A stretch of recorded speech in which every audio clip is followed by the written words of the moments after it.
நம்ம நம்ம இன்னைக்கு பார்க்க போற தலைப்புங்க விசாக நட்சத்திரம். ஸோ இந்த நட்சத்திரத்தை பத்தி நம்மளுடைய குழு உறுப்பினர்கள் எல்லாம் வந்து பேசிட்டு இருக்காங்க. ஸோ நம்மளோட அடுத்ததா பேசுறதுக்கு திரு கோபாலகிருஷ்ண ஐயா அவர்களை அன்புடன் அழைக்கிறோம். ஐயா வாங்க. ஐயா வணக்கங்க ஐயா. எனக்கு குருநாதர்னு பாத்தீங்கன்னா ஒரு நாகராஜன் ஐயா. அவங்க கிட்ட தான் நான் முதல்ல ஜோதிட கிளாஸ் படித்தேன். நான் வந்து டிரைவர். இப்போ இன்னைக்கு வரைக்கும் நான் டிரைவராக தான் இருக்கேன். நண்பர்களுக்கு எல்லாத்துக்கும் ஜோதிடம் வந்து கேட்குறவங்களுக்கு நான் பலன் சொல்லுவேன். நான் இது வரைக்கும் நான் போய் எல்லார்கிட்டையும் நான் ஜோசிக்காரன்னு நான் சொன்னதில்லை, நான் டிரைவர் தான் சொல்லியிருக்கேன். ஆனா மத்தவங்க கூப்பிடுறது எல்லாருமே பாத்தீங்கன்னா ஜோசியம், ஐயோ ஜோசியம் உங்க வாயா அப்படின்னு தான் கூப்பிடுவாங்க. நான் அந்த ஜோசியம் படிச்சதுலயே பாத்தீங்கன்னா எனக்கு ஜோசியம் இங்க வா அப்படி கூப்பிடுறதுக்கு ஒரு மதிப்பு வந்துடுச்சு. இருந்தாலும் நான் வந்து சொல்றது பலிக்குதா இல்லையா அவங்க வந்து சொல்லித்தான் எனக்கே தெரியும். நான் வந்து எல்லாத்துக்கும் பலன் சொல்லிக்கிட்டு தான் இருக்கேன். எனக்கு நாகராஜன் ஐயாவுக்கு நான் ரொம்ப கடமைப்பட்டிருக்கேன். அவரு ஜோதிடத்துல வந்து அவருக்கு தெரிஞ்ச அளவுக்கு எனக்கு எந்த அளவுக்கு எட்டும் அப்படிங்கிறத அவர் புரிஞ்சு சொல்லியிருக்காரு. அதை வச்சு நான் ரொம்ப பெருமையா இருக்குது. இன்னொன்னு பாத்தீங்கன்னா காலபுருஷ தத்துவத்துல வந்து மதுரை பொன்னையா சாமி அவங்க கிட்ட வந்து நான் படிச்சிருக்கேன். அடிப்படை ஜோதிடம் மட்டும் அவர்கிட்ட படிச்சிருக்குன்னு வச்சுங்களேன். இப்போ இன்னைக்கு வந்து தலைப்பு வந்து விசாகம். விசாகம்னா எனக்கு ஐயா அளவுக்கு நீண்ட நெடிய பதிவுகளை என்னால் கொடுக்க முடியாதுங்க. எனக்கு தெரிஞ்ச அளவுக்கு மட்டும் சொல்றேங்க. அவங்க வந்து வியாபாரம் செய்வாங்க. திறமைசாலிங்கிறத விட அவங்க வந்து நல்லா சாமர்த்தியசாலி, நல்லா தெரியுங்க. அப்புறம் கலா ரசிகர் அவங்களா, தர்மவான் எல்லாம் பண்ணுவாங்க. ஆனா தற்பெருமை கொண்டவங்க, நல்லா தெரியுங்க. நன்றிங்க ஐயா. வணக்கங்க ஐயா. எனக்கு அவ்வளவுதான் தெரியுங்க. ரொம்ப நீண்ட நெடிய பதிவு. இல்லையா, தெரிஞ்ச சொல்லுங்க, ஒன்றும் பிரச்சனை இல்லை, பேசுங்க. அவ்வளவுதாங்க ஐயா, போதுங்க ஐயா. கொஞ்சம் முதல்ல ஜூம் மீட்டிங்ல பேசுறதுக்கு எனக்கு. ஓகே ஓகேங்கய்யா. சரிங்க, அடுத்த வாரம் கொஞ்சம் ப்ரிப்பேர் பண்ணிட்டு வந்துருங்கய்யா. அனுச நட்சத்திரம் அடுத்த வாரம். இல்லைங்க ஐயா. ஓகேங்க, ஓகே, நன்றிங்கய்யா, நன்றிங்கய்யா. ஐயா வந்து தெளிவான விளக்கம் வந்து கொடுத்தாங்க. ஸோ அவர்களுக்கு நம்மளுடைய குழுவின் சார்பாக நன்றியை வந்து தெரிவித்துக் கொள்கிறோம். அடுத்ததா நம்மளோட பேசுறதுக்கு ஈரோட்டை சேர்ந்த திரு பர்வதம் அம்மா அவர்களை அன்புடன் அழைக்கிறோம். மேடம் வாங்க. வணக்கம், இறை வணக்கம். வாக்குண்டாம் நல்ல மனமுண்டாம் மாமலரால் நோக்குண்டாம் மேனி நுடங்காது பூக்கொண்டே துப்பார் திருமேனே தும்பிக்கையான் பாதம் தப்பாமல் சார்வார் தமக்கு பாலும் தெளிதேனும் பாகம் பருப்பும் வேணாலும் கலந்துனக்கு நான் தருவேன் துங்க கரிமுகத்து தூமணியே நீ எனக்கு சங்கத்தமிழ் மூன்றும் தாய் தந்தையரை வணங்கிக் கொள்ளலாம். இதுவரைக்கும் நமக்கு ஆசிரியர்களாய் இருந்தவர்களையும் வணங்கிக் கொள்ளலாம். மற்றும் குலதெய்வத்தையும் இஷ்ட தெய்வத்தையும் வணங்கிக் கொண்டு இப்போது பேசுகிறேன். இப்ப நம்ம பேச போறது விசாக நட்சத்திரம். இந்த விசாக நட்சத்திரங்கிறத நட்சத்திர மண்டலத்துல 16வது நட்சத்திரம். நட்சத்திர மண்டலத்துல 16வது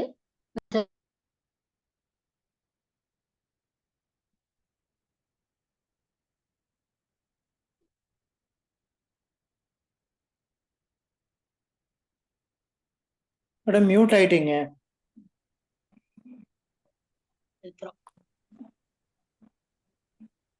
இந்த நட்சத்திரத்துல பிறந்தவங்க போதுமான அளவுக்கு செல்வம் வச்சிருப்பாங்க. பணம் தனம் எல்லாத்தையும் தேடி வச்சுக்குவாங்க. அவங்க கிட்ட யாராவது போய் இல்லைன்னு கேட்டா தாராளமாக தானம் செய்வாங்க. நீதி நூல்களை எல்லாம் படிச்சிருப்பாங்க. நல்ல படிச்சவங்க. நீதிக்கு நேர்மைக்கு தலை வணங்குவாங்க. அவங்க செய்ய வேண்டிய காரியங்கள் எல்லாத்தையும் செஞ்சிருவாங்க. ஆனா ஒத்துக்கொண்டதையும் மறுக்க மாட்டாங்க. அப்படின்னு ஆமா நான் இதுக்கு ஒத்துக்கிட்டேன்னு சொல்லுவாங்க. இந்த விசாக நட்சத்திரத்தை பார்த்தாக்கா இந்த வட்ட கிணத்துல ஒரு பக்கம் சுவர் இடிஞ்சா எப்படி இருக்குமோ அந்த மாதிரி இருக்கும். இது 6 நட்சத்திரங்களோட தொகுதியா இருக்கு. திடீர்னு பார்த்தாக்கா, இந்த முறத்துல கட்டு போட்டிருப்பாங்கல்ல, அது மாதிரி 6 கட்டு போட்ட முறம் போல இருக்கும். இந்த விசாக நட்சத்திரக்காரங்க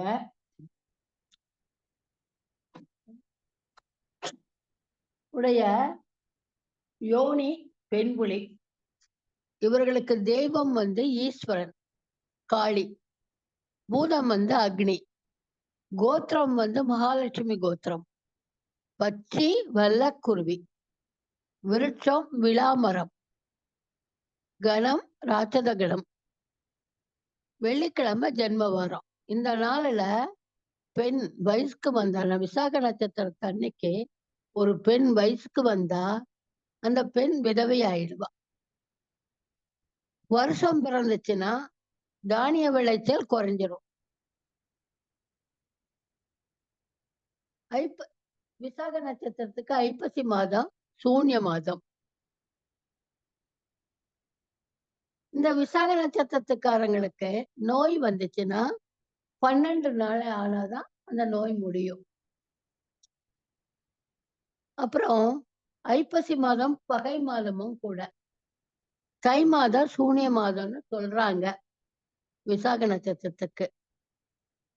ஐப்பசி மாதத்தை போலவே வைகாசி மாதமும் பகை மாதம். இவங்க என்ன பண்ணணும்னா, இந்த செந்தாழம்பூவை தானமா கொடுத்தா நல்லது. இந்த விசாக நட்சத்திரத்துக்காரங்களோட முகத்துல மறு இருக்கும். இவங்களுக்கு தூக்கம்னா ரொம்ப பிடிக்கும். உறவினர்களுக்கும் அரசர்களுக்கும் விருப்பமுடையவரா இருப்பாங்க. அடக்கமா பேசுவாங்க. நல்ல மொழிகளை பேசுவாங்க. அன்பு காட்டுற பெண்களிடத்துல நட்பு வச்சிருப்பாங்க. சிரசு, மார்பு, இடுப்பு இந்த இடங்களிலெல்லாம் மறு மச்சம் இருக்கும். பணக்காரங்க. 4 வேதத்தையும் தெரிஞ்சவங்க. நற்குணம் இருக்கும். முன்கோபக்காரங்க. ஜனங்கள் எல்லாம் விசாக நட்சத்திரத்துக்காரங்கள வணங்குவாங்க. இவங்களுக்கு கவலைன்றதே இருக்காது. கடவுளை வணங்குவாங்க. வில், வாள் இவைகளெல்லாம் பிடித்த கையன், யானை, குதிரை ஏறி இதெல்லாம் நடத்தும் திறமை உடையவர்கள். அதே மாதிரி பிறருக்கு தர்மம் செய்யும் குணம் இருக்கு. மறுக்காம ஈகை செய்யும் குணமும் இருக்கு. விசாக நட்சத்திரத்துல முதல் பாரத்துல பிறந்திருந்தா உயரமா இருப்பான், இனிமையானவனா இருப்பான். அதே மாதிரி ஆரோக்கியமுடையவனாகவும் இருப்பான். கவி பாடக்கூடிய புலமை பெற்றவன்.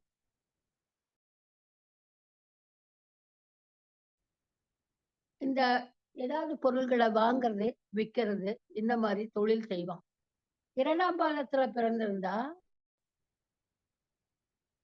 தன் மனதிலும் தானே பெரியவன், மேன்மையானவன் என்று நினைப்பான். நாம தான் பெரியவங்க, நாம தான் மேன்மையானவங்க அப்படின்னு நினைச்சுக்குவாங்க.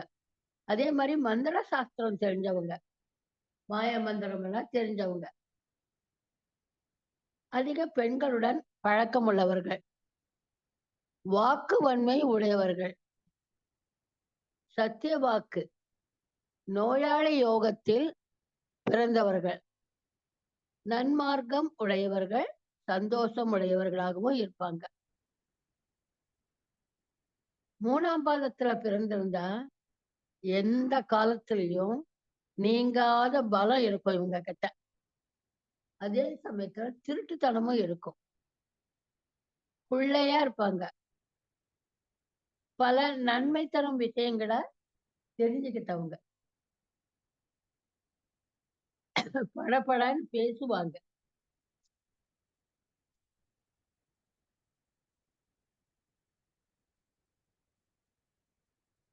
அதிக பொறுமையுள்ளவர்களா இருப்பாங்க. விசாக நட்சத்திரத்துல பெண் பிறந்தா அந்த பெண் சிநேகிதர்களிடையே ரொம்ப மதிப்பும் மரியாதையும் பெறுவாள். மென்மையான அங்கங்களை உடையவளா இருப்பா. புண்ணிய தீர்த்தங்களுக்கு போறதுன்னா அவளுக்கு ரொம்ப பிடிக்கும். விரதங்களை அனுசரிப்பா. அப்புறம் இது தலையற்ற நட்சத்திரம். விசாகம் தலையற்ற நட்சத்திரம். இந்த நட்சத்திரத்துல திருமாலுடைய மருமகன் முருகன், இது இந்த முருகனோட நட்சத்திரம். இது உக்கிர நட்சத்திரம்.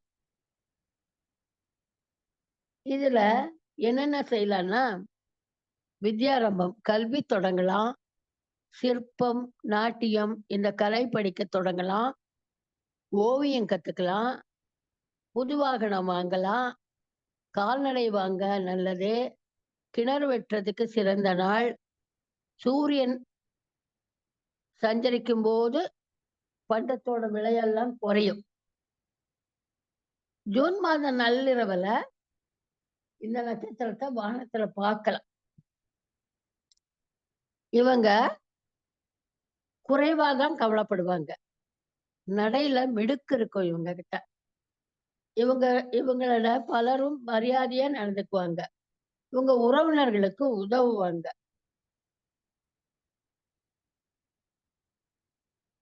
இந்த நட்சத்திரத்துல விசாக நட்சத்திரத்துல ஒரு பெண் பிறந்தா தாய் வீட்டுக்கு ஆகாது. விசாக பிறப்பு வீட்டுக்கு ஆகாதுன்னு ஒரு பழமொழியும் இருக்கு. இவங்களுக்கு ஜீரண கோளாறு, மூச்சுத்திறன் போன்ற நோய் இருக்கும். இந்த விசாக நட்சத்திரத்துல பிறந்த பெண்ணுக்கு புகுந்த இடத்துல நல்ல மதிப்பு இருக்கும். இவங்க ஆயுதமும் பிடிப்பாங்க, வாகன யோகமும் இருப்பாங்க. இந்த விசாக நட்சத்திரத்தோட அதிதேவதை சுப்பிரமணிய கடவுள்.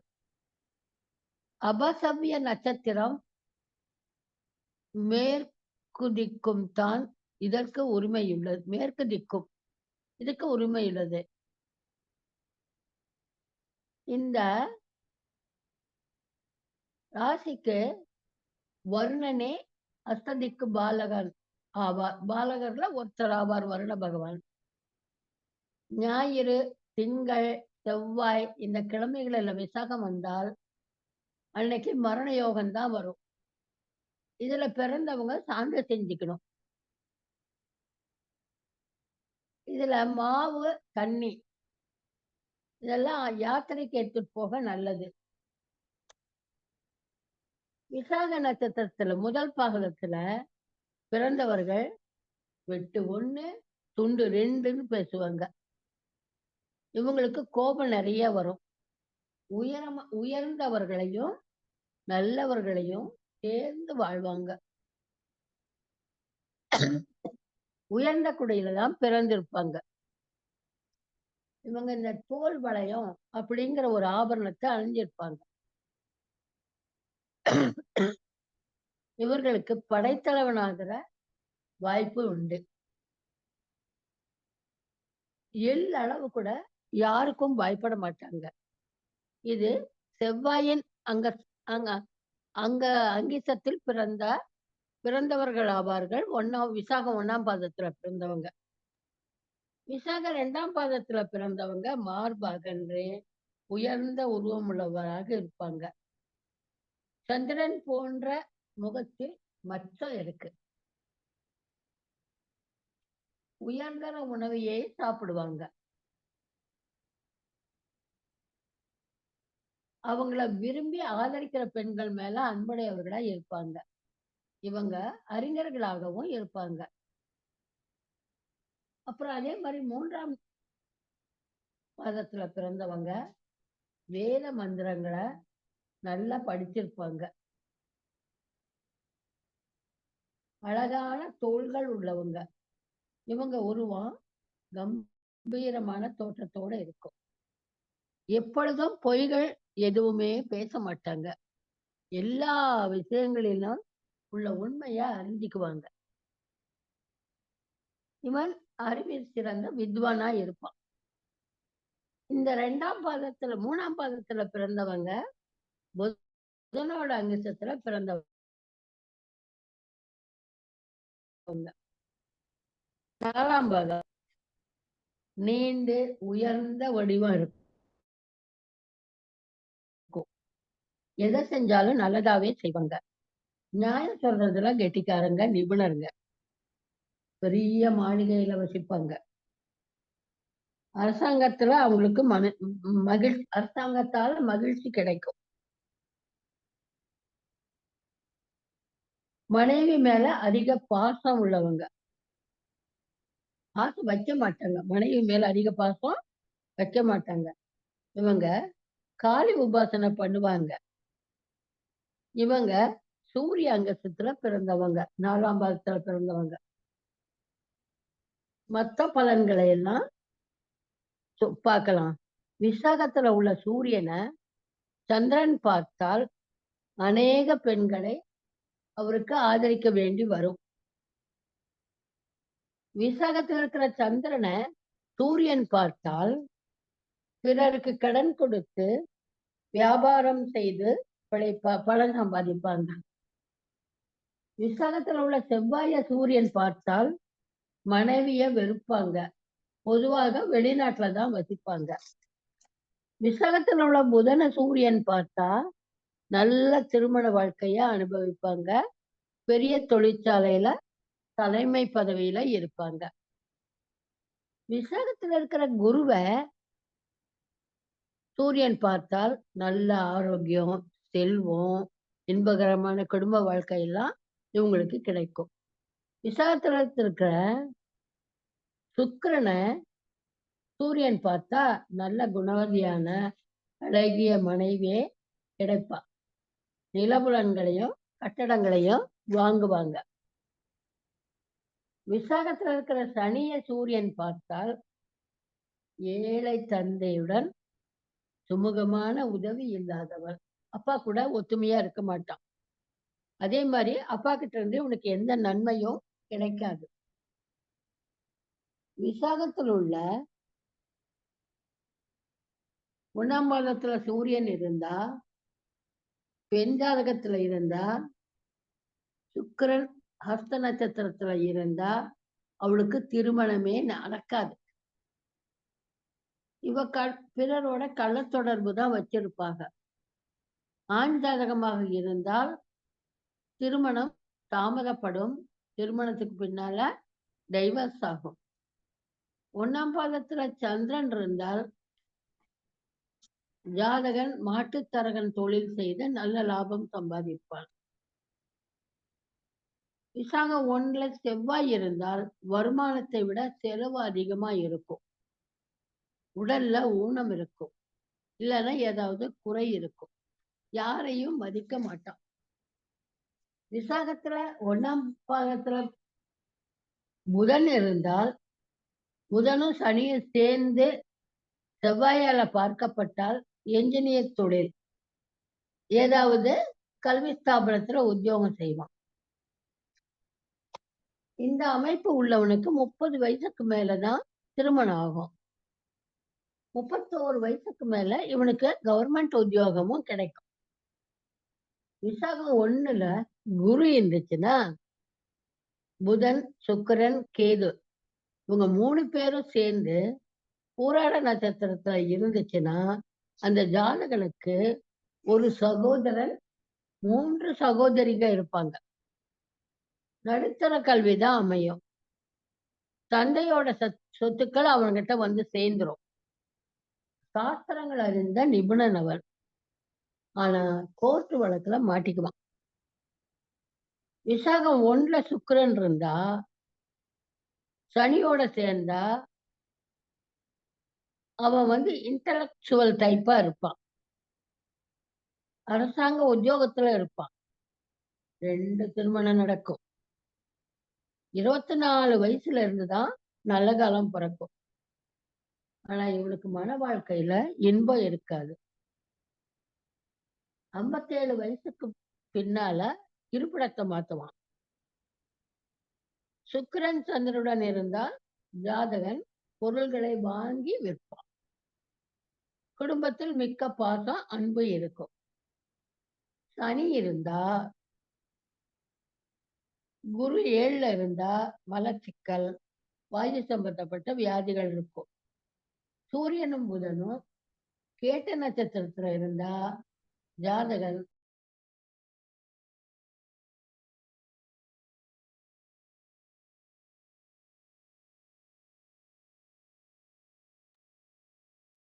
சூரியனும் புதனும் கேட்ட நட்சத்திரத்துல இருந்தா ஜாதகன் அரசாங்கத்துல நிதி அல்லது அக்கவுண்ட்ஸ்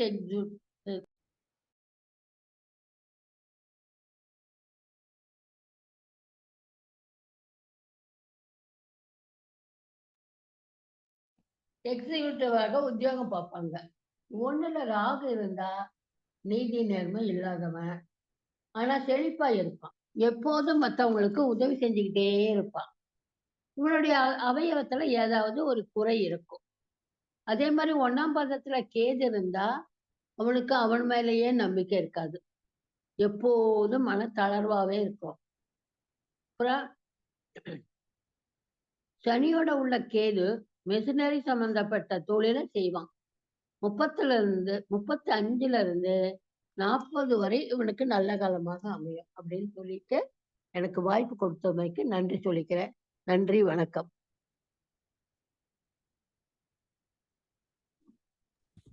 நன்றி மேடம். ரொம்ப தெளிவான விளக்கம் வந்து கொடுத்தீங்க. அதாவது மேடம் வந்து என்ன சொல்லிக்கிறாங்க அப்படின்னா, இந்த நட்சத்திரத்தைன்னு வந்து கல்வி தொடங்கலாம் அப்படின்னு வந்து சொல்லிக்கிறாங்க.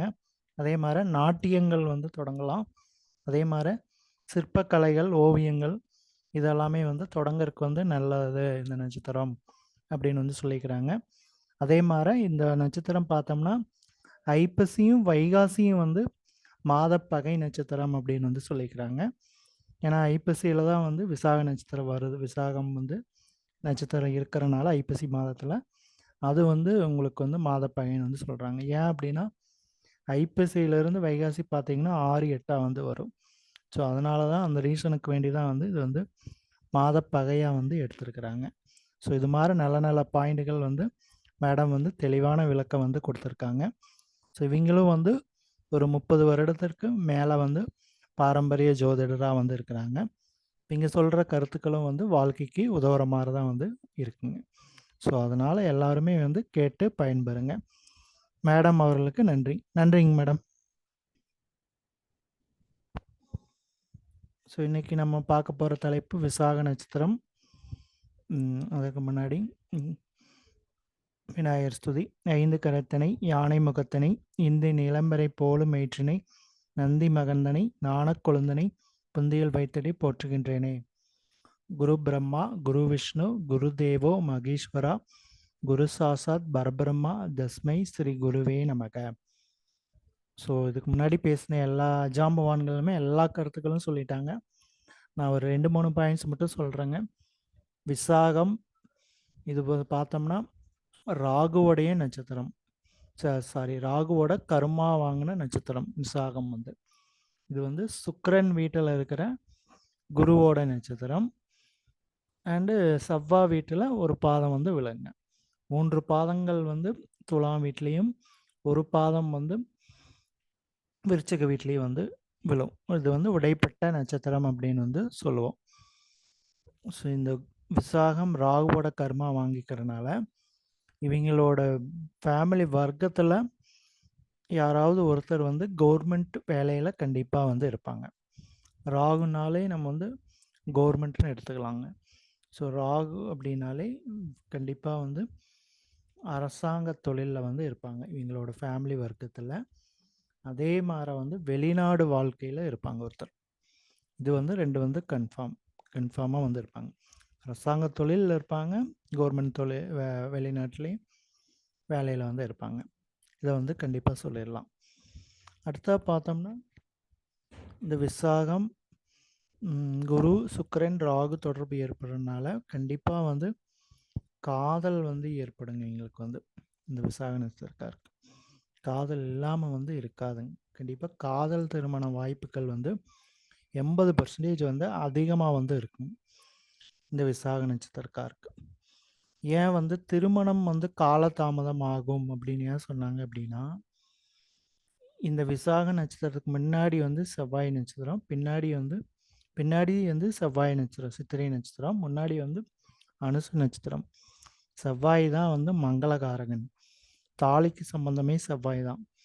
அப்போ அது வந்து பின்னாடி இருக்கிறனால வந்து விசாகத்துக்கு பின்னாடி வந்து இருக்குது. அப்போது மங்களகாரகன் வந்து பின்னாடி பின்னோக்கி போவப்பான். முன்னாடி பார்த்தோம்னா சனி இருக்குது. பின்னோக்கி போவப்பான். சனி இருக்கிறதுனால தடை தாமதம் வந்து ஏற்படும். சீக்கிரமாக வந்து கல்யாணத்தை வந்து பண்ணி வைக்க மாட்டான்.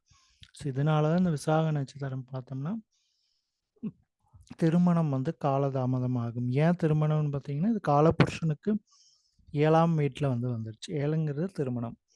அதனால வந்து திருமணம் சார்ந்த பிரச்சனைகளை வந்து கொடுப்பான் அப்படின்னு வந்து சொல்கிறாங்க. இந்த நட்சத்திரம் வந்து சொல்லுது. அதாவது தாமத திருமணம், இல்லை கல்யாணம் ஆச்சுன்னா வந்து வாழ்க்கை துணையுடன் வந்து கருத்து வேறுபாடுகள் இதெல்லாமே வந்து கண்டிப்பாக வந்து ஏற்படும் அப்படின்னு வந்து சொல்லலாம். ஸோ இவங்க தொழிலாக பார்த்தோம்னா குருவோட தொழில், குரு வந்து சுக்கிரன் வீட்டில் இருக்கிறனால 7ஆம் இடம் உங்களுக்கு வந்து தொடர்பு பெறனால வாடிக்கையாளர் சம்மந்தப்பட்ட தொழில், நீங்கள் வந்து ஒருத்தருக்கு போதிக்கிற தொழில் வந்து பண்ணுறது வந்து நல்லது அப்படின்னு சொல்லலாம். விசாகம்னாலே டீ கடைன்னு அர்த்தம். டீ ஷாப் வச்சாங்கன்னா வந்து இவங்களுக்கு வந்து ஒரு நல்ல ஒரு முன்னேற்றத்தை வந்து கொடுக்கும். டீ வந்து அதிகமாக வந்து குடிக்கிறது வந்து இவங்க வந்து நல்லது. டீ குடிச்சிட்டே இருந்தாங்கன்னா ஒரு நல்ல முன்னேற்றத்தை வந்து டீ பிரியராக வந்து இருப்பாங்க விசாகங்கிறது. இது வந்து காலசக்கரம் அப்படின்னு அர்த்தம். விசாகம் காலத்தினுடைய சக்கரமே இந்த விசாக நட்சத்திரம் தான். இது இல்லைன்னா காலமே வந்து சுத்தாது அப்படின்னு வந்து சொல்லுவாங்க. அப்போது சக்கரை வடிவில் வந்து ஏதோ ஒரு படங்கள் மாட்டி வச்சுக்கிறது வந்து நல்லது இந்த விசாக நட்சத்திரத்தின்னு. விசாக நட்சத்திரத்தில் பிறந்திருந்தாங்க அப்படின்னா சக்கரை வடிவில் வந்து மாட்டி வச்சிட்டாங்கன்னா எங்களுக்கு ஒரு நல்ல அமைப்பாக வந்து ஏற்படுங்க. இங்கே வந்து மைசூர்பா வந்து விரும்பி சாப்பிடுவாங்க அப்படின்னு வந்து சொல்லலாம். விசாக நட்சத்திரக்காருக்கு பிடிச்ச உணவுனா, அதாவது ஸ்நாக்ஸ்ன்னு பார்த்தோம்னா ஸ்வீட்ஸ் அப்படின்னு பார்த்தோம்னா மைசூர்பா வந்து ரொம்ப விரும்பி சாப்பிடுவாங்க அப்படின்னு சொல்லலாம். இந்த விசாகம் பார்த்தோம்னா ராஜச குணம் உடையதாக வந்து இருக்குது. இப்போ ராஜச குணம் அப்படின்னா பார்த்தோம்னாலே 3 குணம் இருக்குது. நம்மளுக்கு தெரியும் எல்லாமே. தேவகுணம், மனுஷகுணம், ராஜச குணம். இப்போ தேவகுணம்னா அது தேவர்களுக்கு ஒப்பான குணங்கள் வந்து இருக்குது அப்படின்னு வந்து சொல்லுவோம். தேவகுணம்னா அதாவது கடவுள் பக்தி வந்து அதிகமாக இருக்குது. மானுஷ குணம்னா வந்து மனிதர்களுக்கு ஒப்பான நல்லது கெட்டது வந்து, அதாவது ஆப்போசிட் வெற்றி தோல்வி வந்து இருக்குது. பகை எதிரி வந்து இருப்பாங்க. நன்மைகளும் இருக்குது, தீமைகளும் வந்து இருக்குது. அதுதான் வந்து இந்த மானுஷ குணம் வந்து குறிக்கும். ராஜச குணம் அப்படின்னு பார்த்தோம்னா இந்த விசாக நட்சத்திரம் வந்து ராஜச குணம் அப்படின்னு வந்து இருக்குது. அப்போ இவன் எது எடுத்தாலுமே வந்து ஒரு எகத்தாளமாக பேசுவான். அது மாதிரி தான் வந்து இந்த ராஜச குணங்கள் வந்து கொடுக்கும். ஸோ ஃபஸ்ட்டு 2 குணத்தை விட இந்த 3வது குணங்கிறது வந்து ரொம்ப கீழ் தான் வந்து இருக்குது. யார் எடுத்தாலும் வந்து ஒரு அதிகார துஷ்பிரயோகம் பண்ணக்கூடிய நட்சத்திரமாக வந்து இந்த விசாக நட்சத்திரம் வந்து இருக்கும். ஏன்னா வந்து சுக்கிரன் வீட்டில் வர்ற குரு ரெண்டுமே வந்து என்ன சொல்கிறது, இது வந்து ஒரு டீமுக்கு லீடர், அவர் வந்து ஒரு டீமுக்கு வந்து லீடர். விசாக சுக்கிரன் வந்து ஒரு டீமுக்கு வந்து லீடர் வந்து, குரு வந்து ஒரு டீமுக்கு வந்து லீடருங்க. ஸோ அப்போது இந்த ரெண்டுமே ஆப்போசிட் வந்து ஒரே நட்சத்திரத்தில் ஒரே நட்சத்திர வீட்டில் வந்து வந்திருக்குது.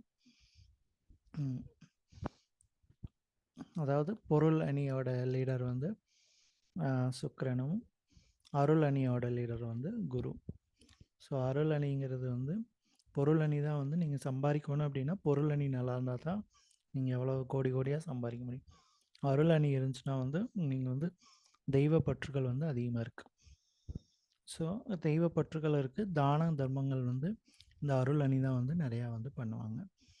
பொருள் அணி வந்து ஒரு பொருளை வந்து ஈட்டுதலில் வந்து ரொம்ப கவனமாக இருப்பாங்க. பணம் எப்படி சேமிக்கலாம் அப்படின்னு. அப்போது இந்த ரெண்டுமே வந்து ஆப்போசிட் நட்சத்திரங்கள் வந்து ஒரு வீட்டில் போய் இருக்குது. அப்படிங்கும்போது வந்து அதுக்கு வந்து ஒரு ஆப்போசிட் பலன்களை தான் வந்து உங்களுக்கு கொடுக்கும். அதாவது 7ஆம் இடமான கலத்தரம் ப்ளஸ் அனதர் மாற்று, அதாவது வந்து ஆப்போசிட் பார்ட்டி அப்படின்னு வந்து சொல்லலாங்க. எதிராளி மூலிமா வந்து உங்களுக்கு வந்து ஒரு நன்மைகள் வந்து இந்த நட்சத்திரத்து மூலிமா வந்து கிடைக்கும் அப்படின்னு வந்து சொல்லலாம். இந்த ராகுங்கிறது வந்து ராகு ஒரு காதல் கிரகம்னு சொல்லலாம். திருட்டுத்தனமான காதல் கிரகம். இப்போ இவங்களுக்கு வந்து ஒரு திருட்டுத்தனமான காதல் ஏற்படக்கூடிய வாய்ப்புகள் வந்து அதிகமாக வந்து இருக்குன்னே வந்து சொல்லலாங்க. ஸோ விசாகம் அப்படின்னு பார்த்தோம்னா முருகர் பிறந்த நட்சத்திரம். முருகரோட வழிபாடுகள் வந்து மெயினாக அதாவது முருகர் தேவதைன்னு பார்த்தோம்னா முருகப்பெருமானை வந்து வழிபாடு பண்ணிட்டு வர்றது வந்து ரொம்ப ஒரு நல்ல பலனை வந்து கொடுக்குன்னு வந்து சொல்லலாங்க.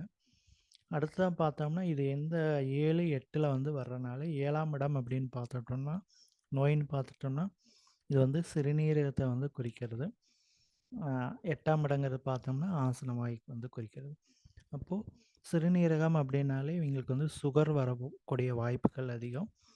அந்த சிறுநீர் பையில் வந்து பிரச்சனைகள், மலக்குடலில் வந்து பிரச்சனைகள், ஆசனவாய் சம்பந்தமான ப்ராப்ளங்கள் இதெல்லாமே வந்து உங்களுக்கு நோயாக வரக்கூடிய வாய்ப்புகள் வந்து இருக்குதுன்னு வந்து சொல்லலாங்க. ஸோ இதிலலாம் வந்து இவங்க வந்து கொஞ்சம் கேர்ஃபுல்லாக வந்து உணவு கட்டுப்பாடோடு இருப்பது வந்து சிறப்பு அப்படின்னு வந்து சொல்லலாம். ஸோ இவங்க வந்து உணவு வந்து அதிகமாக தானமாக கொடுத்துட்டு வர்றது வந்து நல்லது.